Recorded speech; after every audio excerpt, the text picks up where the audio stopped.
కాకినాడ నగరాన్ని గ్రీన్ కాకినాడగా తీర్చిదిద్దేందుకు red convent students 1978 charitable trust ముందుకు వచ్చి మొక్కలు నాటడం అభినందనీయమని జిల్లా అటవీ శాఖ అధికారి రామచంద్రరావు పేర్కొన్నారు. కాకినాడ రేచర్లపేటలో గల డాక్టర్ బిఆర్ అంబేద్కర్ నగరపాలక ఉన్నత పాఠశాలలో red convent students charitable trust ఆధ్వర్యంలో గ్రీన్ కాకినాడ కార్యక్రమంలో భాగంగా మొక్కలు నాటే కార్యక్రమాన్ని నిర్వహించారు. ఈ కార్యక్రమానికి ట్రస్ట్ ప్రెసిడెంట్ ప్రగళ్లపాటి అరుణ్ కుమార్ అధ్యక్షత వహించగా జిల్లా అటవీ శాఖ అధికారి రామచంద్రరావు ముఖ్య అతిథిగా పాల్గొని మొక్కలను నాటే కార్యక్రమాన్ని ప్రారంభించారు. తొలుత డిఎఫ్ఓ రామచంద్రరావు పాఠశాల ఆవరణలో మొక్కను నాటారు. అనంతరం జరిగిన సమావేశానికి అరుణ్ కుమార్ అధ్యక్షత వహించగా డిఎఫ్ఓ రామచంద్రరావు పాల్గొని విద్యార్థులను ఉద్దేశించి ప్రసంగించారు. త్వరలో స్కూల్ విద్యార్థులందరినీ కోరింగ మడ ఫారెస్ట్ను చూపించేందుకు ఫీల్డ్ ట్రిప్ను ఏర్పాటు చేస్తామన్నారు.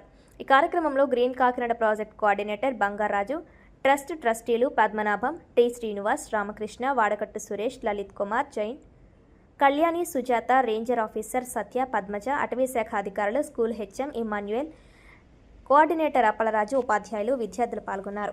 మన్నించి ఇక్కడికి వచ్చేసిన డిస్ట్రిక్ట్ ఫారెస్ట్ ఆఫీసర్ గారికి, రేంజర్ గారికి ధన్యవాదాలు. స్టేజ్ మీదకి రమ్మని కోరుతున్నామండి. నా పేరు Ramachandra Rao, district forest officer Kakinada. ఈరోజు doctor BR Ambedkar municipal corporation high స్కూల్లో కాకినాడలో మనం ఇక్కడ ఉన్నాము. ఇక్కడ రెడ్ కాన్వెంట్ చారిటబుల్ ట్రస్ట్ వారి తరఫున ఈరోజు ఇక్కడ ప్లాంటింగ్ యాక్టివిటీ జరుగుతుంది. గత 10-15 రోజుల నుంచి కూడా రెడ్ కాన్వెంట్ చారిటబుల్ ట్రస్ట్ వారు, ఈ ట్రస్ట్ 1978లో ఫామ్ అయింది. ఓల్డ్ స్టూడెంట్స్ అందరూ కూడా పర్యావరణం మీద అలాగే సమాజానికి మంచి చేయాలన్న ఉద్దేశంతో వారు వివిధ రంగాల్లో స్థిరపడిన సందర్భంలో ఏదో చేయాలి, సొసైటీకి మంచి చేయాలన్న ఉద్దేశంతో, సదుద్దేశంతో ఈ గ్రీనరీ యాక్టివిటీస్ని కూడా టేకప్ చేయడం జరిగింది. దాంట్లో భాగంగా సుమారు 2000 మొక్కలు మన హరిత కాకినాడ ఈ కార్యక్రమంలో భాగంగా గత 20 రోజుల నుంచి కూడా ప్లాంటింగ్ వాళ్ళు టేకప్ చేయడం జరిగింది. దీనికి అటవీ శాఖ మొక్కల్ని సరఫరా చేయడంలో కానీ, వారికి టెక్నికల్ ఇన్పుట్స్ ఇవ్వడంలో కానీ సహాయం చేస్తూ ఉంది. సో ముఖ్యంగా నేను రెడ్ కాన్వెంట్ చారిటబుల్ ట్రస్ట్ వారిని అభినందించాలి. ప్లాంటింగ్ అన్నది, గ్రీనరీ అన్నది కేవలం అటవీ శాఖ వరకే పరిమితం అయింది కాదు. ఇందులో ఏంటంటే గ్రీనరీ డెవలప్ అవ్వాలన్నా, హరిత నగరం కింద రావాలన్నా మనకి అందరూ స్టేక్ హోల్డర్స్ అందరూ కూడా కలిసి రావాలి. అటవీ శాఖకి స్టేక్ హోల్డర్స్ ఎప్పుడైతే అంటే ఎన్జిఓస్ రూపంలో కానీ, పర్యావరణ ప్రేమికులు కానీ, స్టూడెంట్స్ కానీ అందరూ కూడా వారి సపోర్ట్ చేస్తే, ఒక హెల్పింగ్ హ్యాండ్ కనుక ఇస్తే ఖచ్చితంగా పెద్ద ఎత్తున మనం గ్రీనరీ డెవలప్ చేయడానికి ఉంటుంది. కేవలం మొక్కలు నాటడమే కాదు, దాని మెయింటెనెన్స్, సంరక్షణ కూడా చాలా ఇంపార్టెంట్. ఇప్పుడు ఎన్నో సంవత్సరాల నుంచి మనము మొక్కలు నాటే కార్యక్రమం టేకప్ చేస్తున్నాం, కానీ చాలా మొక్కలు అవి మొక్కలుగానే ఉండిపోయి, లేకపోతే అది చెట్ల కింద అవ్వలేదు, చాలా చనిపోయినాయి. సో అలా కాకుండా మనకి ఎప్పుడైతే మెయింటెనెన్స్ అన్నది ఎవరైతే ప్లాంటింగ్ చేస్తారో, బాధ్యత తీసుకున్నారో, ఖచ్చితంగా దాని సక్సెస్ రేట్ ఎక్కువ ఉంటుంది. సో ఇందులో ఈ ట్రస్ట్ వారు అలాగే స్టూడెంట్స్ ఎవరైతే నేచర్ లవర్స్ ఉన్నారో వారందరూ కూడా ఇంట్రెస్ట్ తోటి వాళ్ళు ఈ యాక్టివిటీ టేకప్ చేయడం జరుగుతుంది. చాలా సంతోషించదగ్గ విషయం. సో మరిన్ని ఇలాంటి కార్యక్రమాలు కాకినాడలో జరగాలని, అతి త్వరలో మనకి కాకినాడ హరిత కాకినాడగా తయారవుతుందని ఆకాశం.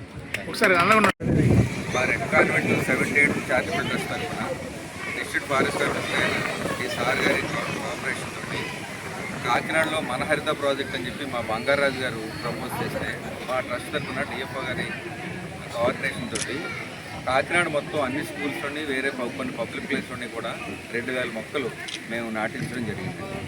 అన్ని మొక్కలు కూడా ఓల్డ్ జనరేషన్ మంచి ఎవెన్యూ ప్లాంట్స్, రావి, జువ్వి, మర్రి, మన నేరేడు, బొగడ, ఈ బొగడ, బాదం, ఇలాంటి మొక్కలన్నీ కూడా ఓల్డ్ జనరేషన్ లార్జ్ ట్రీస్ అన్నీ కూడా మంచి సెలెక్ట్ చేసి డిఎఫ్ఓ గారు, రేంజర్ గారు కూడా ప్రత్యేకమైన శ్రద్ధ తీసుకుని బాగా టాల్ ప్లాంట్స్ ఇచ్చారు మాకు. మంచి ఏజ్డ్, మంచి వెల్ గ్రోన్. అవన్నీ కూడా కాకినాడ పాలిటెక్నిక్లోని, మన women's polytechnic, Andhra polytechnic Jagannathapuram, MSN charities Jagannathapuram, తర్వాత ఐడియల్ కాలేజ్ అది ట్యాంక్ బండ్ వైపు, తర్వాత మేజర్గా మన వాకలపూడి పంచాయతీ, దానికి సంబంధించిన రోడ్లోని, లోపల కాలనీలోని వాకింగ్ ట్రాక్, ట్యాంక్ చుట్టూ కూడా చాలా ప్లాంట్స్ చేయడం జరిగింది. అది కాక ఇప్పుడు కొండేపాలెం బ్రిడ్జ్, కొత్త బ్రిడ్జ్ దగ్గర శారదమ్మ గుడి దగ్గర ఒక వాకింగ్ ట్రాక్, పార్క్ ఒకటి ఉన్నాయి. దాంట్లో కూడా ప్లాంటేషన్ చేయడం జరిగింది. ఈ స్కూల్లో ప్రత్యేకంగా ఫస్ట్ ఇక్కడే మొదలు పెట్టాం. ఈ స్కూలు హెచ్ఎం గారు పిల్లలు కూడా చాలా కోఆపరేట్ చేసి ఈ మొక్కలన్నింటినీ కూడా చాలా పర్ఫెక్ట్గా ఎదిగేలాగా, ఇది ఎప్పుడే 10 రోజుల క్రితమే ఈ ప్రాజెక్ట్ స్టార్ట్ చేసినప్పటికీ ఇప్పటివరకు ఒకటి మంచి శాంపుల్ చూసి వేసుకోవడం జరిగింది. డిఎఫ్ఓ ఆధ్వర్యంలో ఇవాళ జరిగినవి అన్నీ కూడా టోటల్ ప్లాంటేషన్ ఇక్కడ పూర్తి అయిపోయినట్టు. ఈ స్కూల్ హెచ్ఎం గారు పిల్లలు కూడా చాలా కోఆపరేట్ చేయడం వల్ల మేము ఇక్కడ ప్రోగ్రామ్ చేయగలిగాం. ఇది కాక ఈ పక్కన ఒక మసీదులోని ఒక కమ్యూనిటీ హాల్లోని కూడా ప్లాంట్స్ చేస్తాం. టోటల్గా 2000 ప్లాంట్స్ కాకినాడలో మనహరిత ప్రాజెక్ట్ కింద ప్లాంటేషన్ చేయడం జరిగింది అన్నమాట. అది ఇవాళ డిఎఫ్ఓ గారితో ఈ మీటింగ్ ఏర్పాటు చేయడం జరిగింది.